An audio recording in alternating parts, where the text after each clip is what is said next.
தந்தை, மகன், தூய ஆவியாரின் பெயராலே ஆமேன்.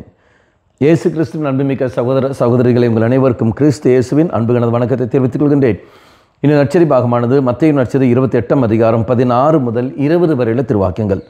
குறிப்பாக 20வது வாக்கியம், நான் உங்களுக்கு கட்டளையிட்ட யாவையும் அவர்களும் கடைப்பிடிக்கும்படி கற்பியுங்கள், இது உலகம் முடியும் வரை எந்நாளும் நான் உங்களோடு இருக்கிறேன் என்று கூறினார்.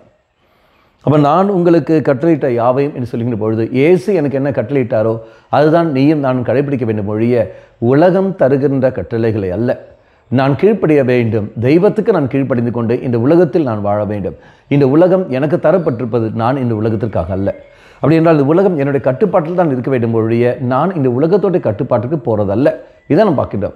அவர் நான் கட்டளையிட்ட யாவற்றையும் நீங்கள் கடைப்பிடிக்கும் வண்ணமாகவும் அதே மாதிரி நீங்களும் கடைபிடித்து அது மற்றவர்களுக்கு நீங்கள் இப்போ கற்பியுங்கள். அப்போ நான் கற்பிக்க வேண்டியது உலக காரியமில்லை, தெய்வத்தை காரியத்தை நான் கற்பிக்க வேண்டும். இறைவன் எப்படி இந்த உலகத்தை படைத்தார், இந்த உலகத்தை எப்படி நீ ஆள வேண்டும், இந்த உலகத்தை எப்படி உன்னை கட்டுப்பாட்டில் கொண்டு வர வேண்டும், இதுதான் நான் மக்கள் கற்பிக்க வேண்டும் ஒழிய உலகத்துக்கு நீ எப்படி அடிமையாக வேண்டும், இந்த இறைவனை மறந்து நீ எப்படி வாழ வேண்டும் என்பதை அல்ல. அப்போ நான் கற்றுக் கொடுப்பது எப்படி என்று நாம் சிந்தித்து பார்ப்போம். நீங்கள் நானும் தெய்வத்தை மையப்படுத்துகிறோமா அல்லது உலகத்தை மையப்படுத்தி வாழ்கிறோமா? உலகத்துடைய பொருட்களை மையப்படுத்தி நாம் வாழ்கின்றோமா? இறைவனை மையப்படுத்தி வாழ்கின்ற சமயத்தில் நிச்சயமாக உலகம் நம்மை காலடியில் இருக்கும். ஆனால் இறைவனை மறந்து உலகத்தை மையப்படுத்தி வாழ்கிற சமயத்தில் நிச்சயமாக நாம் உலகத்தின் காலடியில் போயிருப்போம். அது அழிவுக்கு இட்டு செல்லும். இறை சன்னதியில் நாம் பதிலை கண்டுபிடித்து கொண்டு தெய்வ பக்கம் திரும்பி வந்து இறைவனுக்கு ஏற்ற ஒரு வாழ்க்கையை நாம் வாழ்வோம். கண்களை மூடிக்கொள்ளுங்கள். நல்லவனாகிய தெய்வமே, நான் உங்களுக்கு கற்றுக் கொடுத்ததை நீங்கள் கடைப்பிடித்தால் நான் உன்னோடு இருப்பேன் என்று நீ வாக்கு தந்திருக்கின்றேன்.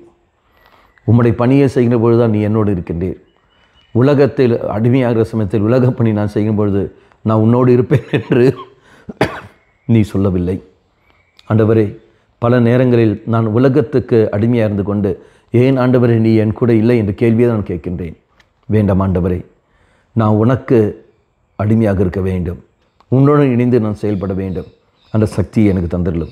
அம்மா மாதாவே, தெய்வ மாதாவே, எங்கள் மாதாவே, என் அன்னையே, விசேஷமாக எங்களுக்காக பரிந்து பேசும். ஆமேன். தந்தை, மகன், தூய ஆவியாரின் பெயராலே ஆமேன்.